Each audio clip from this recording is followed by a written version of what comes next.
Hey everybody, in today's video, I'm gonna deliver what I call the state of the restaurant industry for 2019. So the state of the restaurant industry. What is happening in the restaurant industry and what's gonna happen in 2019. Stick around if you wanna see that coming up. Plus, if you have not already subscribed to my channel, please go ahead and click either on the icon, the Restaurant Boss icon, or click on the subscribe button. But don't even click on it, just go ahead and smash it so you can be a subscriber and get all the updates as soon as I publish every new video every week delivered right to you. Hey everybody, Ryan Gromfin here, author, speaker, chef, restaurateur, and the founder of therestaurantboss.com as well as ClickBacon, and this is the state of the restaurant industry coming up for 2019. So I've got my little trusty note card here that's gonna help me out because there's some stats, but really, there's three things that we need to look at as we look into 2019. I always like to do a review of the stats. What happened in 18 and what do we predict is gonna happen in 19? Then we're gonna talk a little bit about technology. It's really becoming a major player here in 2019, even more than it was in 18. And then we're gonna talk about boy bands. What do boy bands have to do with restaurants? Well, stick around and find out. So first are the stats. So let's go over some of these stats. So the restaurant industry grew at 4%, which is basically what everyone was predicting for 2018, and it'll continue to grow at about that pace. However, that's a slowdown from the historical growth. Since they started measuring the restaurant industry in the 70s, it's grown at about 6.4% a year. So 4% is still growth, but it's a slowdown. They're expecting about the same 4% growth for 2019. So it's good that it's growing, but it's bad that it's growing at a slower rate than it has historically. There's another challenge coming up, and that is the shrinking budgets of consumers.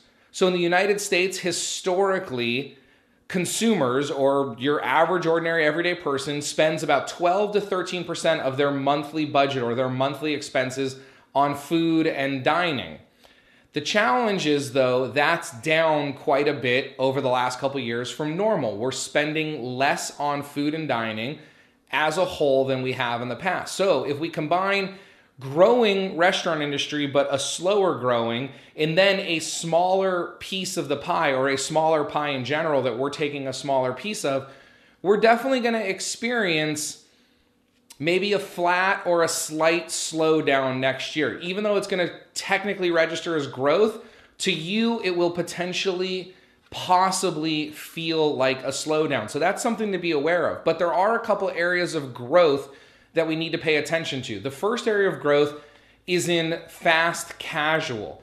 So think of fast casual as possibly like a sit-down restaurant, but a really, really quick sit-down restaurant. But really, this is more counter service that you're gonna sit down and eat at. So quick service is gonna be order at the counter and take your food to your own table or get it to yourself. Fast casual kind of falls into that realm of it's a little bit of quick service, it's a little bit of casual dining, but where I really see fast casual growing is gonna be where you order at the counter, sit down, and then service takes over from there. There's a couple of restaurants like this here in Austin that are absolutely crushing it, and there's a few others that I know of around the country. That style of service, that fast casual service, is what's really gonna grow at a faster pace. They're predicting another year of 7+% growth in that area. However, off-premise growth is where it's at. Off-premise, catering and delivery has grown at 37% last year, and they're expecting it to grow even more than that, maybe a 40% growth again this year. So yes, those Uber Eats and those Grubhubs and whatever it is that's helping push this industry are becoming a big part of the industry. So you gotta be taking advantage of that. Now, I'll do another video later on about how to best set your restaurant up for that type, because I know a lot of you out there are concerned about the percentages. So maybe go ahead and put something in the comments here. Are you utilizing an Uber Eats or a Grubhub or a DoorDash? And if so, what are your thoughts? If you're not, what are your concerns about it? And we'll go ahead and address those in the comments. So go ahead and put those comments in there right now while you're watching. And we're gonna tackle the second part, which is technology. Yes, folks, technology is here. If you look back at some of my state of the restaurant industry addresses 3, 4, 5 years ago, I wasn't a huge fan of technology in restaurants. I didn't like kiosk. I didn't like self-service ordering. I didn't like online ordering. I didn't like these delivery services, but guess what? The technology is getting better.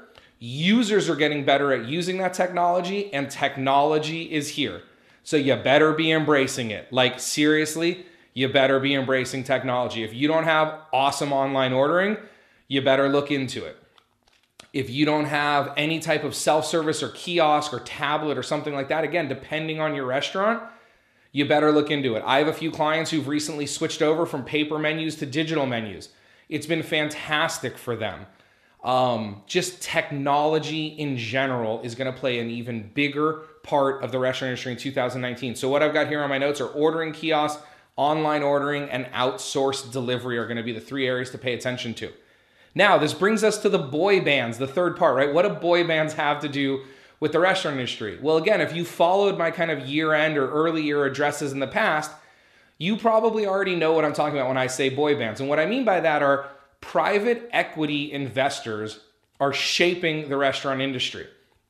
What's happening with these private equity investors is that they're coming in with so many dollars because of their businesses. They're not just restaurant people opening restaurants. These are business people. These are finance people. These are New York, West Coast investors who are investing in restaurants. They're finding brands that are doing well, but need money and expertise to grow. And then they're hiring the best chefs, the best marketers, the best interior designers, the best exterior designers, the best architects, the best lighting people, the best music people.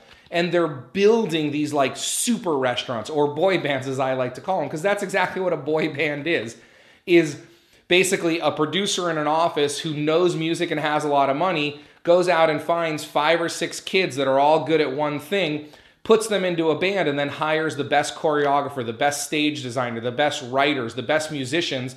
And really, those boys are just the front to a machine that's running behind. So your competition that you're facing, and you know it because you're hitting up against these corporate restaurants, is getting better and better in the same price points. So we got to be aware of that. We got to step up our game. Here's what I'm suggesting. Tight concepts with clear messaging.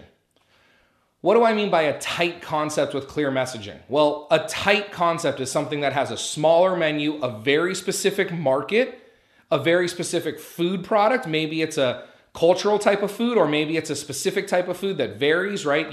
If you haven't, we'll put a link below here, but go watch a video that I have about you could either have a wide menu or a deep menu, but you can't have a deep and wide menu. This is what I mean by a tight concept with a clear message or clear marketing or a clear story. Who exactly is your customer? And if you say everybody, go back to the drawing board. Wide concepts are going to struggle. The concepts that have huge menus, that offer everything to everybody, that try to appeal to millennials and Gen Ys and Gen Xs and Gen Zs and baby boomers, you're going to struggle big time, even more than you are already. Quality of food and service are going to reign supreme. Well, you might be thinking to yourself, of course, Ryan, quality of food and service, we already know that, but no, I'm being really serious here. Like, your food has to be epic. This is the first question I ask them when I get on the phone with them. I say, why is your restaurant struggling? They say, well, I don't know, maybe this, maybe that. I say, is your food epic? And they go, well, I mean, it's really good. I'm like, no. Is your food epic? We went so far as a client of mine, actually, they opened up a taco restaurant and they called them Epic Tacos. They deliver epic. That is their goal. Epic. Everything they do is epic. When you take a bite of their taco, the reaction they want is epic. And I got to tell you, they're doing it. And they just got investment because of it from one of these boy band investors, from a corporate private equity group. So I'm telling you right now, is your food epic? And when I say service, I don't mean white glove, great service, but millennials and Gen Zers, as they're calling it, the next group behind the millennials, we know service and we want service. I don't need white gloves. I don't need formality, but I need you to be friendly and polite, and I need you to be professional, and I need you to know what you're doing. A lot of us out there struggle with that. And again, I'm not going to get into it in this video, but I got tons of video on services and systems and operations and hiring. But your food has to be epic. Your service has to be on it. The best will do better. sorry for the long video, but here's what I mean. We're going to face an economic downturn. I'm not an economist. I'm not a professional investor, but we have been on fire in this economy for the last 10 years or so. And historically, in the United States and in the world, we usually only grow for about 7 to 8, maybe 9 years before we see a slowdown. We're coming into our 10th or 11th year of growth. Ever since the '08 crash, we started recovering in 2009. So we're coming up on 10 years of growth. We are going to see a slowdown. How big is that slowdown? I don't know, but we are going to see a slowdown. Is it going to be this month, next month, this year, next year?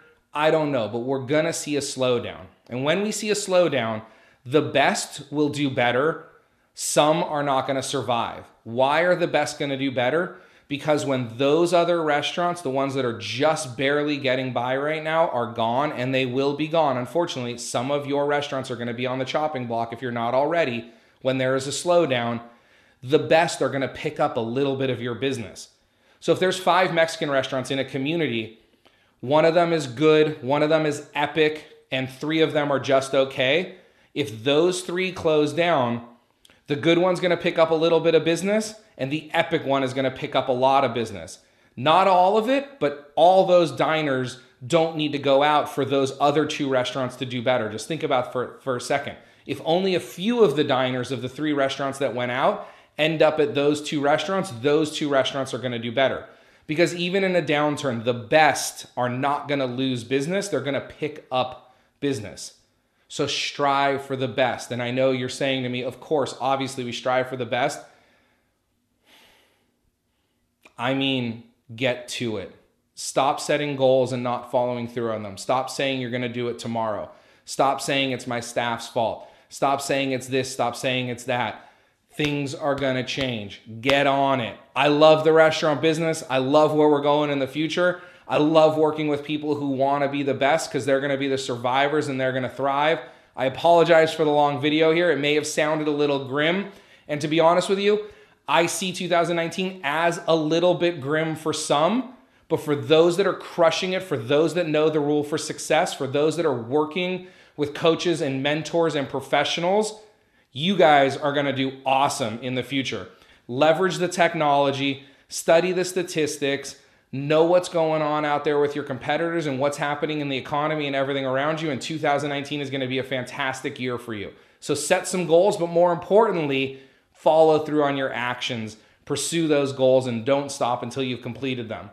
Welcome to 2019, folks. It's just around the corner. My name's Ryan Gromfin with The Restaurant Boss. If there's anything I could do to help you, if you have a question, post it below, and I'll see you in next week's video. Have a wonderful day.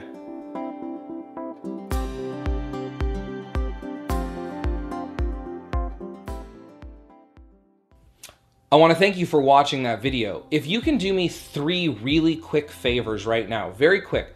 The first is, if you haven't already, will you subscribe to this channel? In a moment, some things are going to pop up on your screen, some buttons, and one of those buttons is going to be subscribe. So whether you're watching this on my channel or on YouTube or on your phone, just stick around for 1 second and you're going to see a big subscribe button. If you haven't already, could you please subscribe?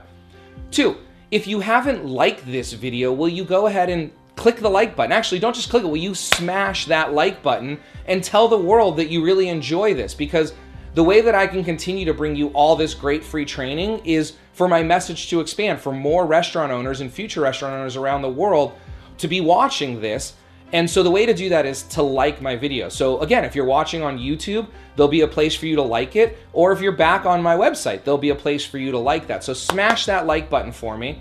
And then also, could you leave a comment? Ask me a question. I reply to all my comments as fast as I can, usually within about 24 hours. Sometimes it takes a little bit longer. But go ahead and ask me a question, leave me a comment, tell me you love the video, tell me you'd like to see something else in a video. If you need more detail on a certain area, I can film other videos about that. But if you can go ahead in a couple seconds now, it's gonna come out. If you can subscribe, like, and comment, that would be great.